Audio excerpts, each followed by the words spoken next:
Pemirsa, sepanjang tahun 2023, transaksi tunai dan non-tunai di Bali mengalami lonjakan.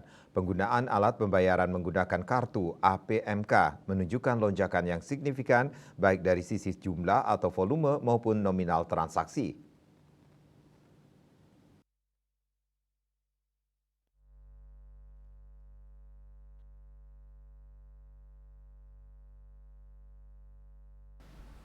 Kepala Perwakilan Bank Indonesia Provinsi Bali Erwin Suryadimaja menyampaikan volume transaksi kartu ATM atau debit meningkat 11,6% YoY dari 144,1 triliun pada Januari-November 2022 menjadi 152,9 triliun pada Januari-November 2023. Di samping itu, volume transaksi kartu kredit juga meningkat 23,6% YoY dari 4,6 triliun pada Januari-November 2022 menjadi 5,7 triliun transaksi pada Januari-November 2023.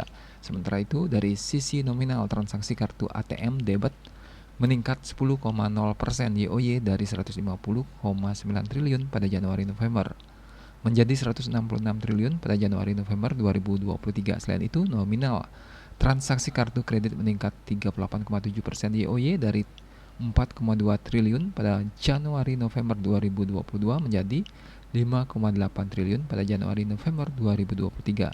Dari sisi kanal KRIS, pada November 2023 pengguna KRIS di Bali meningkat 60,1% YoY dari 612.000 pengguna pada November 2022 menjadi 980.000 pengguna pada November 2023. Merchant KRIS di Bali turut meningkat 42% YoY dari 556.000 merchant pada November 2022 menjadi 789.000 merchant pada November 2023. Kenaikan kebutuhan uang tahun 2023 salah satunya berasal dari momentum Hari Raya Natal dan Tahun Baru yang mencapai 2,8 triliun atau meningkat sebesar 18,0% YoY dibandingkan periode yang sama 2022 yang mencapai 2,4 triliun.